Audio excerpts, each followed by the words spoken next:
The following program deals with a controversial subject. The theories expressed are not the only possible interpretation. Viewers are invited to make a judgment based on all available information. Tonight, liftoff. We have a liftoff. We investigate the most extraordinary event of the 20th century. It's one small step for man. Man landing on the moon. One giant leap for mankind. But believe it or not, some people say it never happened. This whole thing was a fake. Decide for yourself as we explore the evidence. The Eagle has landed. Analyze official government photos. What a ride, what a ride. Examine the films. The flag flaps on the moon where there's no atmosphere. And hear the testimony of one former astronaut who's not afraid to speak his mind. NASA could have covered it up. Could the government have orchestrated the deception of the century? NASA could have pulled off the greatest hoax of all time. You be the judge. On Conspiracy Theory, did we land on the moon?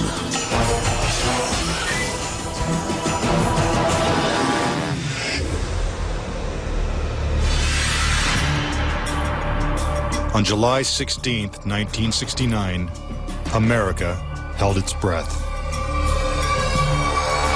10, 9, ignition sequence start. 6, 2, 1, 0. All engine running. Liftoff. We have a liftoff.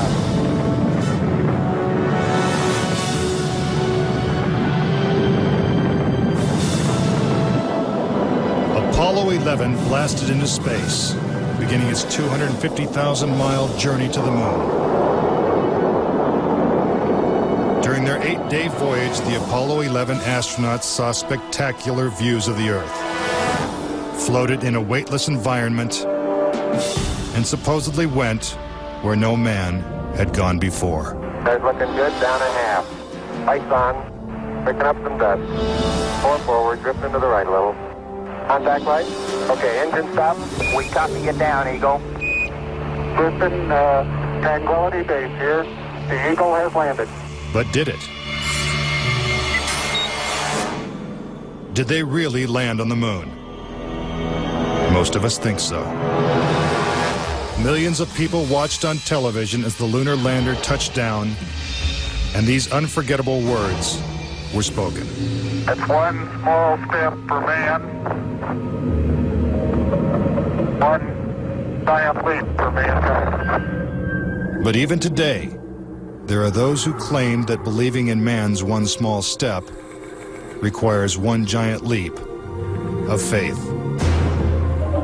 Bill Casing was an analyst and engineer at Rocketdyne, the company that designed the Apollo rockets. There were many problems that evolved during the 60s that led people to believe that we're never going to make it to the moon.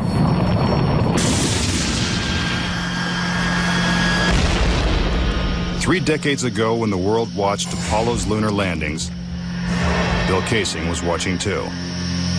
But what he saw on television, combined with his experiences at Rocketdyne, made him a skeptic. The whole thing then seemed phony to me. I think it was an intuitive feeling that what was being shown was not real. As he studied the footage more closely, he was shocked to find several inconsistencies. Casing observed that despite the clarity of deep space, the stars were missing from the black lunar sky. He saw the American flag waving, even though there is no air on the moon. And he discovered that there was no blast crater beneath the lunar lander, where its powerful rocket engine had fired. This evidence convinced Casing that we never sent a man to the moon. But NASA dismisses these charges. There are always going to be people who believe some outlandish theories, and the notion that we somehow were able to fake the lunar missions is pretty outlandish. As outlandish as it might seem, it has been estimated that as many as 20% of Americans believe we never went to the moon. But how could anyone think that one of the greatest moments in human history is a hoax? Is it really possible that NASA deceived the world? According to a former astronaut, it's entirely possible. Regarding the Apollo mission, I can't say 100% for sure whether these men walked on the moon. Brian O'Leary was a NASA astronaut in the 1960s and served as a science advisor during the Apollo moon missions. It's possible that NASA could have covered it up just in order to cut corners and to be the first to allegedly go to the moon. Was getting to the moon first so important that our government would consider faking it? To find the answer, we have to go back 40 years, to a time when America and the Soviets were locked in a struggle for world domination. People assumed that the nation that won the space race would win the Cold War. We defined that as being first to the moon. It was a time of more or less national hysteria. On October 4th, 1957, the Soviets terrified America when they sent Sputnik, the world's first satellite, into orbit. The New York Times had to publish an article explaining to Americans that it did not carry nuclear bombs that could be dropped on the city from that altitude. The American public's fear of nuclear annihilation intensified as Russia took the lead in the space race. House Speaker announced in Congress that we may be headed for extinction. Many feared that the Soviet Union's ultimate goal was to put a missile base on the moon.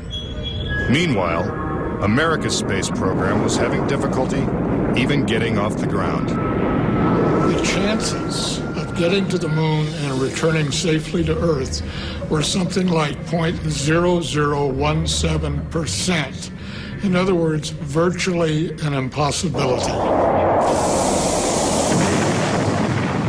What actually happened, in my mind, is that during the 60s, they said, if you can't make it, fake it. But if the Apollo missions were fake, how was this monumental hoax accomplished? According to Casing, the launch of Apollo's Saturn V rocket was real. It just never sent astronauts to the moon. The astronauts were launched with the Saturn V. Then, in order to account for their disappearance, they simply orbited the Earth for 8 days. And in the interim, they showed these fake pictures of the astronauts on the moon. But on the 8th day, the command capsule separated from the vehicle and descended to Earth, as of course was shown in films.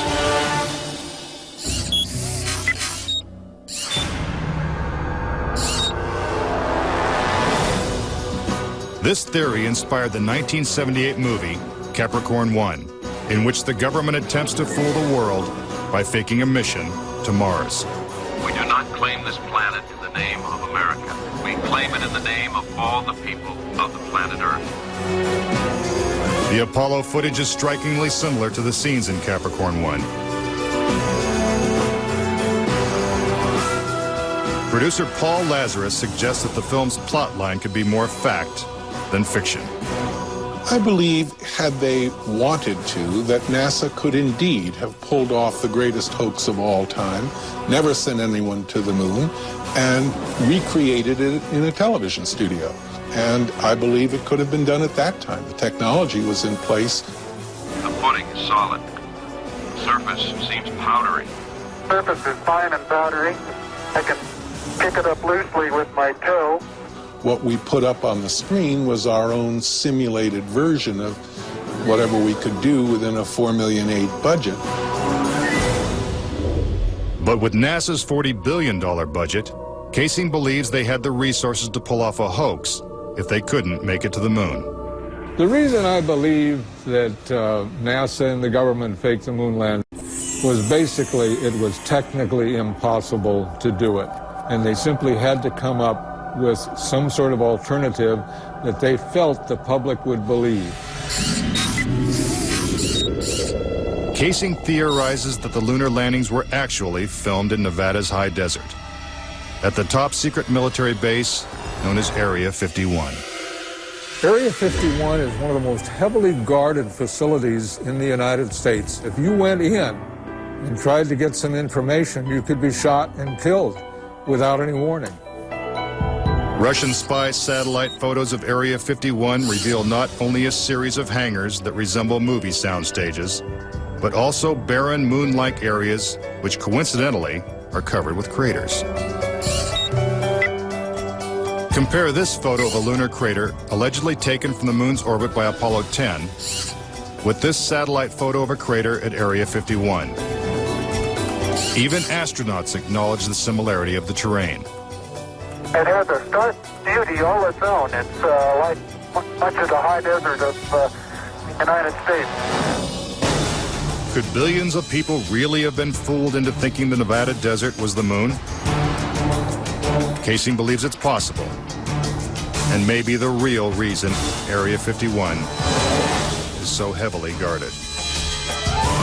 This is a very secret base, and with good reason, because undoubtedly the moon sets are still there. And if they are, no one's getting a look at them anytime soon. Up next. Tranquility Base here. If the lunar module landed with 10,000 pounds of thrust, why is there no blast crater? Plus, was this footprint really made on the moon? And later, 10 astronauts die under strange circumstances. How far could the conspiracy reach? Find out when Conspiracy Theory returns.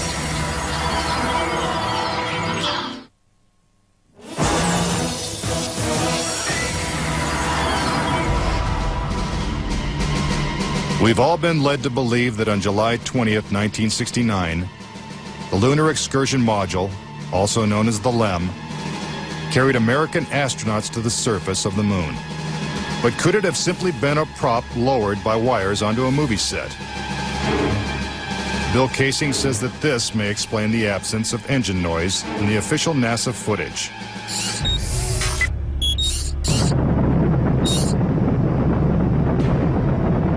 The noise level of a rocket engine is up into the 140, 150 decibel range.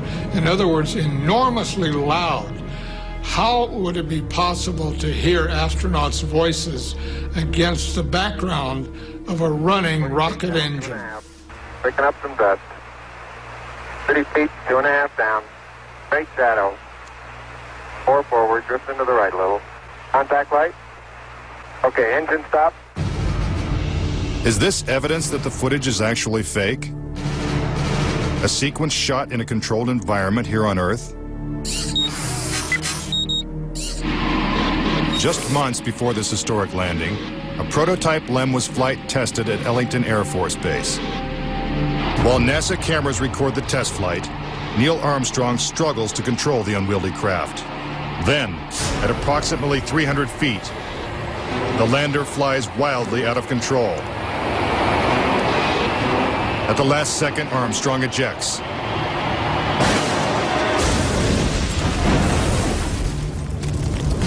And floats to safety.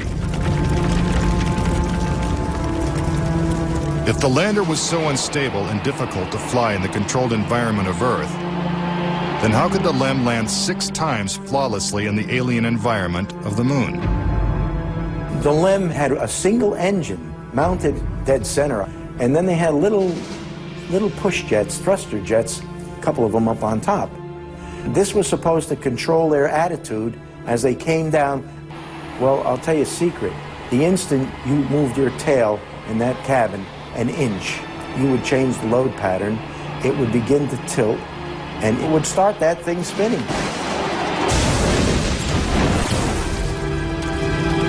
The arguments that have been arrayed on the side of those who believe that the lunar landings were a hoax are very elaborate, and they have to be to support a theory like this.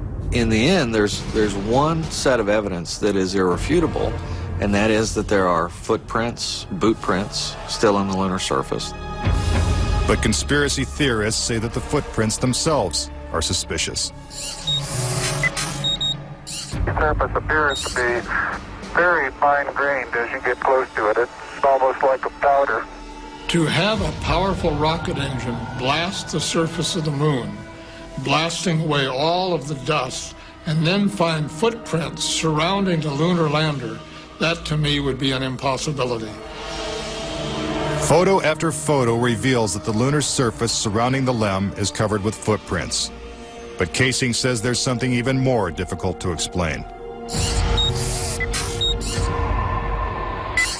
The fact that there's no blast crater under the LEM is one of the most conclusive pieces of evidence that I find supporting the hoax. In fact, no sign of a blast crater is visible for any of the 6 lunar landings. But LEM specialist Paul Fiel says he can explain why the lunar module left no crater when landing on the moon. The amount of thrust that you need coming out of the bottom of the descent engine is about 1,500, 2,000 pounds of thrust. And all that does is just push dust away. There's no burning or anything like that. Yet NASA's own scientific illustrations clearly depict a blast crater. Then there's one other point. If they had truly landed on the moon, this dust would have then descended on the lunar lander, on the foot pads, and we find not a trace of dust on the foot pads. When I discovered that alone, I said, no way am I looking at a lunar lander that landed on the moon. Could it be that the LEM was just a prop on a giant lunar movie set? When Armstrong said, that's one small step for man and one giant leap for mankind, the footprint that he made could have easily been made in Area 51. Casing points out that the LEM's departure from the lunar surface is even more suspicious. In the footage of the ascent stage going up, what you don't see is an exhaust plume coming out of the rocket engine nozzle. What a ride, what a ride. But what do we see? We see the ascent stage suddenly pop up without any exhaust plume whatsoever, as though it were jerked up by a cable. Is this evidence of a conspiracy? Was the government capable of such a massive cover-up?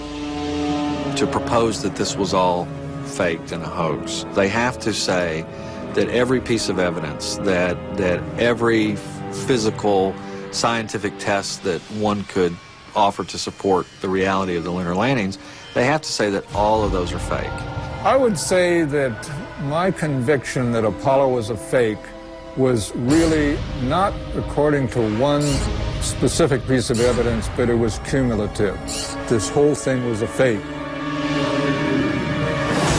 Coming up.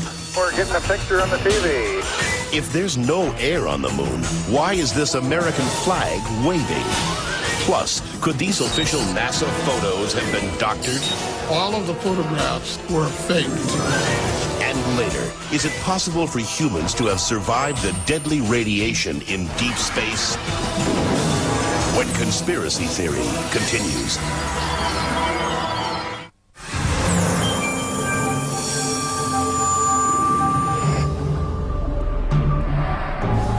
If the moon landings were actually filmed on a movie set, then where's the evidence? According to David Percy, an award-winning filmmaker and photographer, the proof is in NASA's own lunar photos and video. Our research suggests that images of the Apollo landings are not a true and accurate record. In our view, the Apollo pictures were faked.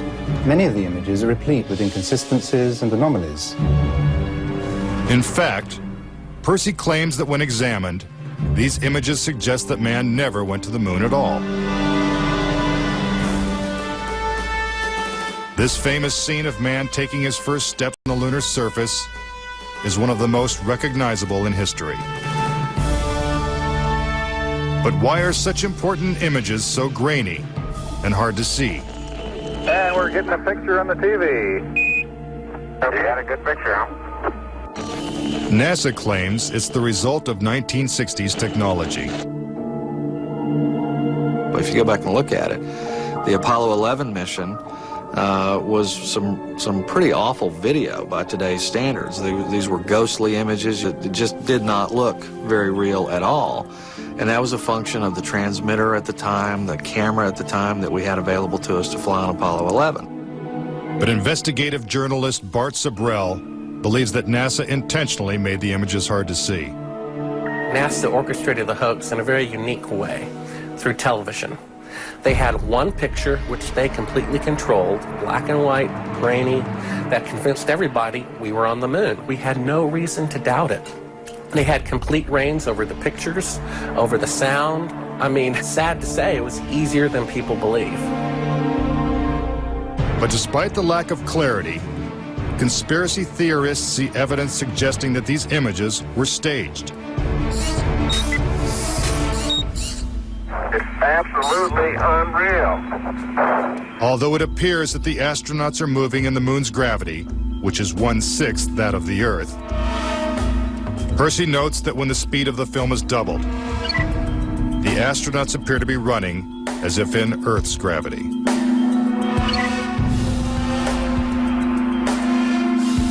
Also, when the footage of the lunar rover is doubled in speed, it looks as if it's driving here on Earth.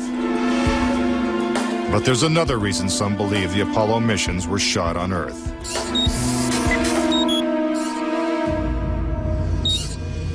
If there is no air or wind on the moon, why is this American flag waving?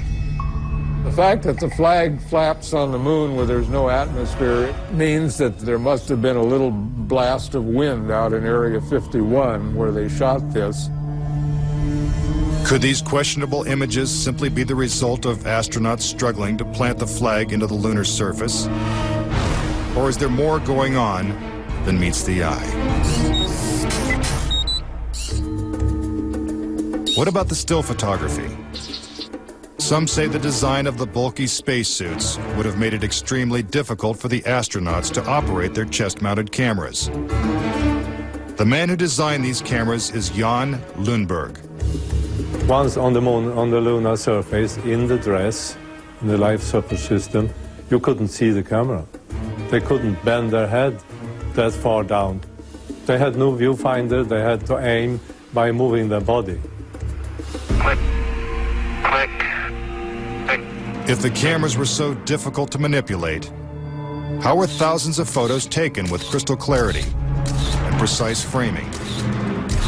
The pictures that we see that allegedly were taken on the moon are absolutely perfect. But with closer examination, Casing says flaws begin to emerge. Unfortunately, errors were made which are now being discovered. Conspiracy theorists point out that lighting is a major flaw in the lunar photos. Case in point, on the moon, the astronauts' only source of light was the sun. They had no extra lighting, no flashes or things like that. Yet in this photograph from Apollo 14, the shadows are cast in different directions, suggesting multiple light sources. The shadows cast by the rocks in the foreground should have been east-west, like the LEM shadow. And in this photo from Apollo 17, again the shadows are pointing in different directions. Outside in sunlight, shadows always run parallel with one another, so the shadows will never intersect. Conspiracy theorists say it's not just the shadows that indicate the use of additional lights, but what has been photographed in the shadows. For example, here's an astronaut who descends into a huge shadow cast by the lunar module. Yet his entire body is still visible. How is it that he is not shrouded in darkness? Here's the same maneuver from another Apollo mission. Again, the astronaut is brightly lit in what is obviously dark shadow. And in this picture, the sun is directly behind the astronaut. His figure should be a silhouette. Yet even the smallest characteristics of his suit are recognizable. It seems like he's standing in the spotlight. And I can't explain that. That escapes me. Why? And finally, in this picture with the sun behind the lunar module, the front of the craft is clearly visible. The words United States are crisp and clear. How could these backlit pictures be so detailed? It's because there's more than one light source, which means they're not on the moon. But NASA simply dismisses these arguments. There are a number of claims that the pictures taken by Apollo astronauts were faked. And there are so many, it would be an exercise in futility to go off and try to answer all of those. But the questions continue. Why do some of these images shot at different times and different places appear to have identical backgrounds? These two photos seem to have the same mountain backdrop, yet the lunar module is only present in one of them. Seemingly impossible, since the LEM never moved and its base remained even after the mission. What a ride, what a ride. Some suggest the same artificial backdrop was used when shooting two entirely separate pictures. Background discrepancies are also apparent in the lunar video. The best evidence are some pictorial anomalies in the photographic record of the trip to the moon. There is one for Apollo 16 where the same shot, the same hill, appears in 2 different days. This tape was shot on what was reported to be the first of Apollo 16's lunar excursions. But it couldn't pick a better spot. And this video was from the next day at a different location. That is the most beautiful sight. NASA claims the second location was 2.5 miles away. But when one video is superimposed over the other, the locations appear identical. The conspiracy theorists see that as evidence that we didn't go to the moon, that it was staged, and the opposite point of view is that it's a case of bad editing. It's absolutely unreal. Conspiracy theorists claim that even closer examination of the photos suggest evidence of doctoring.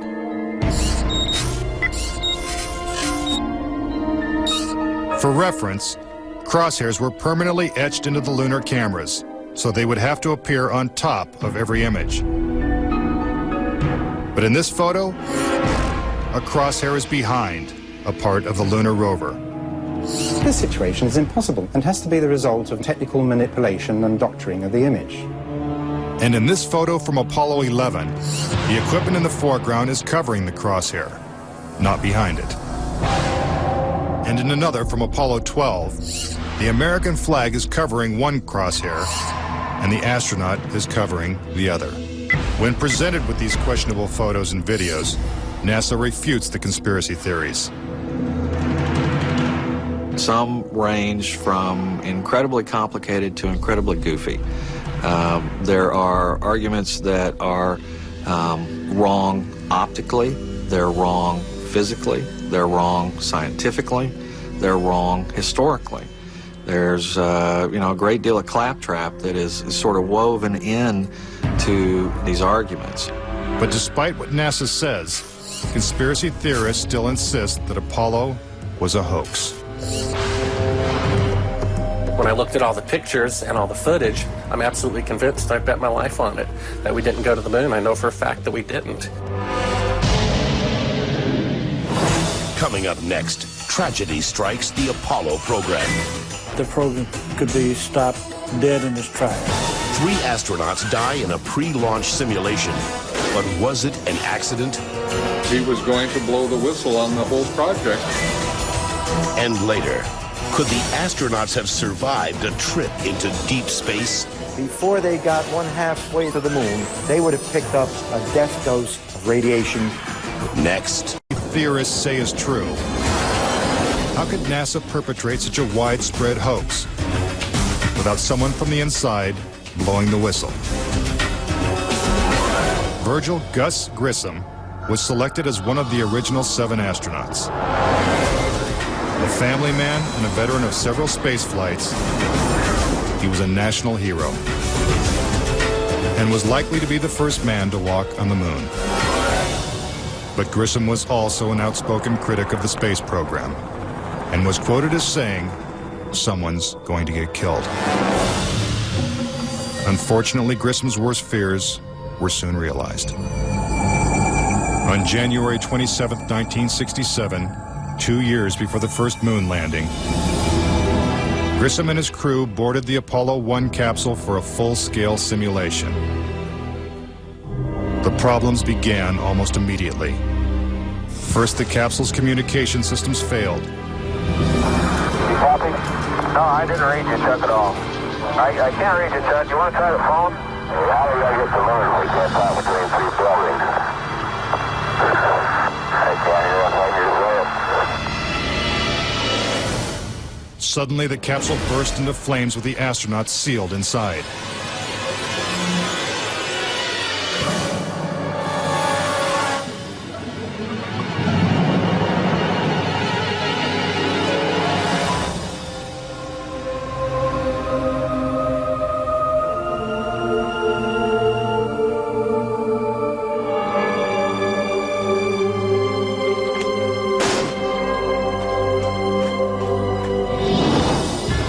Tragically, Gus Grissom, Ed White, and Roger Chaffee lost their lives before ever leaving the launch pad.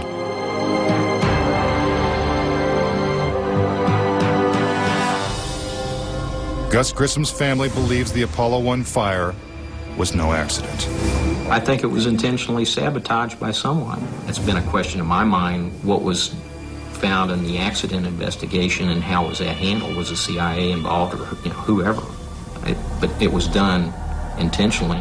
Grissom's family doesn't know who was responsible for his death or why it happened. But they say NASA knows the truth. Gus gave his life for this program, and I feel like that it is up to NASA to come forward and give us a direct answer to what really happened. Were Gus Grissom and the Apollo 1 astronauts victims of a tragic accident? Or were they intentionally silenced because they knew too much? We may never know. The cause of the fire is still a mystery, and the capsule remains locked away at a military base. But Grissom wasn't the only Apollo critic to meet with a suspicious and untimely death. Thomas Ronald Barron was a safety inspector during Apollo 1's construction. After the fire, Barron testified before Congress that the Apollo program was in such disarray that the United States would never make it to the moon. He claimed his opinions made him a target. Has there been any pressure on you by NASA? Nothing. We were, my wife and I were somewhat harassed at home when this first thing broke some time back, but it's gone away now. As part of his testimony, Barron submitted a 500-page report detailing his findings.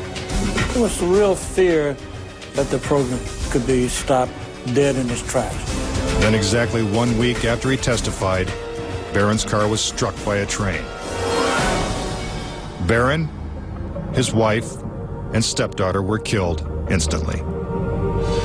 I believe that Thomas Ronald Barron was murdered because he had the truth to tell about the Apollo project.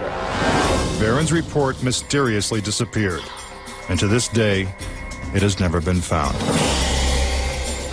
But the Apollo program continued, and so did the string of untimely deaths. Between 1964 and 1967, a total of 10 astronauts lost their lives in freak accidents. These deaths accounted for an astonishing 15% of NASA's astronaut corps. To keep something that's alive wrapped up and covered over, you've got to eliminate all the people that can talk about it. Could the government have gone this far to pull off such an elaborate hoax? NASA says it's impossible. There were probably 250,000 people who were directly involved in the Apollo program, and another 500,000 people beyond that. 750,000 people can't keep a secret like that. That's just not going to happen. But Bart Sabrell insists that most NASA employees knew nothing of the deception. Very few people at NASA knew. thing is so departmentalized. You got the person building the bolts in Houston, or doing this in Seattle, or doing this in Florida. No one knows the full picture. So, you know, you had no one seeing the full picture of anything except a handful of people. If the conspiracy theorists are right, and only a few people knew the whole story, then the truth may remain buried forever. When we return, could the astronauts have survived the deadly radiation of space? Getting them past the radiation belt would have been impossible. And a Russian cosmonaut breaks his silence when conspiracy theory returns.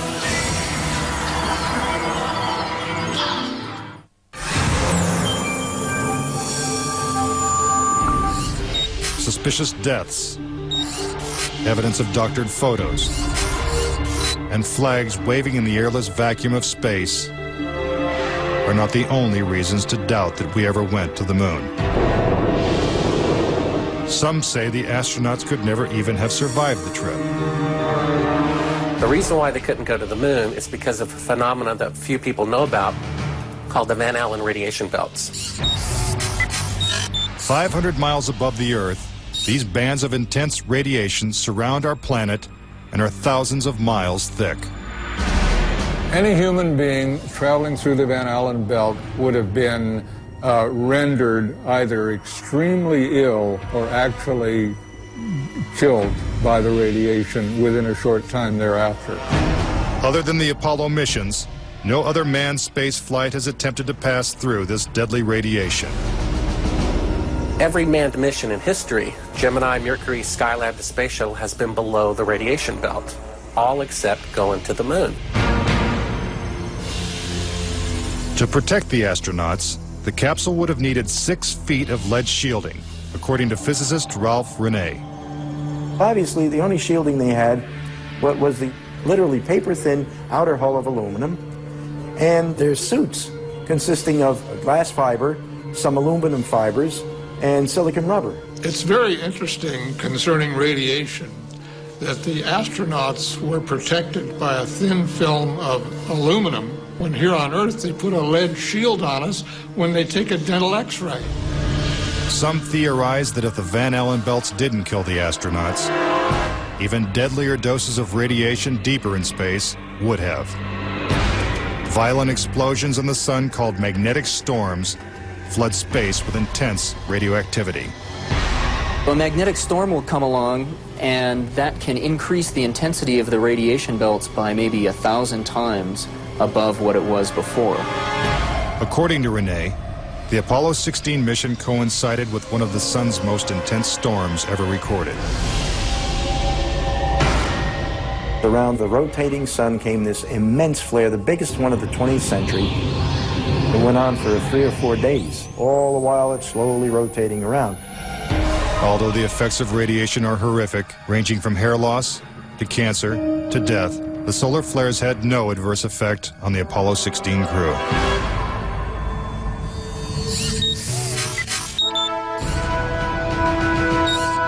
NASA had another problem, and one is that the moon's surface is totally inhospitable to man. If you do it in the dark, and that includes any part of the shadow of the spacecraft itself, the temperatures go down to 250 degrees below zero. In the sun, the temperatures go up to 250 degrees above zero. Rene also theorized that the astronauts' liquid-cooled spacesuits could not have provided sufficient protection from the intense heat and radiation. But NASA maintains that this hypothesis is wrong. The claim that the radiation on the lunar surface would have incapacitated or hurt the astronauts, it's equal parts bad science and a bad understanding of how we went about designing the equipment. The spacesuits that they wore were incredibly tough and very resilient to lots of different things. If those suits do what NASA says they can do, then I want to see them suit up a guy or two, put him into 3 Mile Island, the pit there that's still hot, and have them clean up the mess. But they can't and they don't. The fact remains that no Apollo astronaut has ever suffered a serious illness from a trip to the moon. Could this be because they never left the safety of Earth's atmosphere in the first place? This is the main reason why the Russians never really intended to send the men to the moon. Was it the fear of lethal radiation that caused the Russians to abandon their plans to go to the moon? According to one of their chief cosmonauts, it was certainly a factor. Of course, we were worried to go out into the unknown of space. Of course, we were fearful. We had no idea how a human would be affected by the radiation. We suspected that possibly the radiation could even penetrate through the craft itself. Are the deadly perils of space proof that NASA faked the Apollo missions? To this day, the Russians have never sent a man to the moon. And we have no plans to return. A final word when conspiracy theory continues.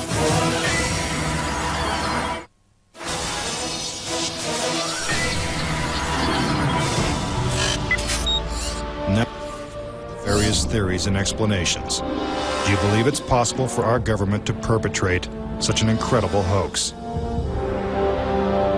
Is it conceivable that with its $40 billion price tag, the Apollo program was nothing more than the most expensive movie ever made? It is my personal belief, and I totally believe this after all the years of research I've done on this, that NASA never landed a man on the moon. I would say that anybody who believes that we did not go to the moon is an absolute nut. Anyone that wants to call me a kook or a nut or a crackpot, they're welcome to do that, but they're also welcome to go examine the evidence, which is everywhere. Bottom line, the United States went to the moon in the 1960s and the 1970s. End of story. Is there any way to put this controversy to rest once and for all? The only thing the experts agree upon is that the answer is 250,000 miles away. If NASA truly landed on the moon, remnants of the 6 successful Apollo missions would have been left behind. The base structures of the LEMs, the abandoned lunar rovers. Even the American flags would still be standing at each landing site. I would like to invite NASA and all of their supporters to simply take the most powerful telescope on Earth and see if there's a lunar lander there. If there's a lunar lander there, I'll never say another word about an Apollo hoax. If there's no lunar lander there, I'll rest my case. But no telescope exists that can examine the moon in such detail. Do objects from the Apollo missions remain on the moon in silent testimony? Or is the conspiracy theory true? In 2 years, Japan will send an orbiter to take close-up photos of the moon's surface. What will they find? Until then, the question remains, did we land on the moon?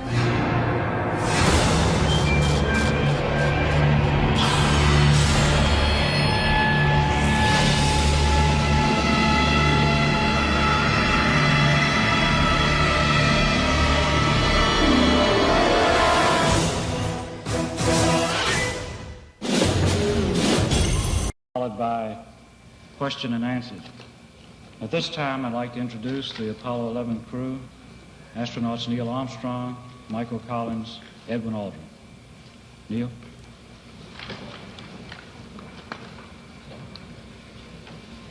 It was our pleasure to have participated in one great adventure. It's an adventure that took place not just in the month of July, but rather one that took place in the last decade. We all here and the people listening in today had the opportunity to share that adventure over its developing and unfolding in the past months and years. It's our privilege today to share with you some of the details of that final month of July that was certainly the highlight for the three of us of that decade. We're going to divert a little bit from the format of past press conferences and talk about the things that interested us most, in particular the things that occurred on and about the moon.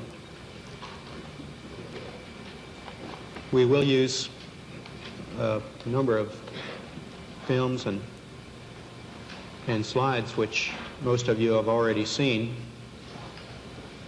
and with the intent of pointing out some of the things that we observed on the spot which may not be obvious to those of you who are looking at them here from the surface of Earth.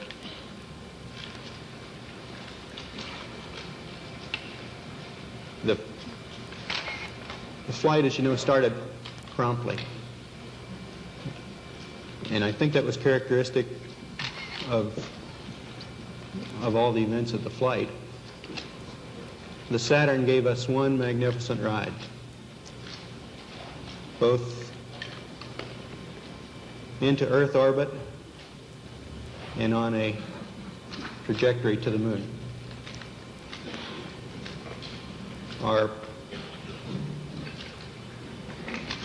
memory of that actually differs little from the reports that you have all heard from those previous Saturn V flights, and the previous flights served us well in preparation for this flight in the boost as well as the subsequent phases.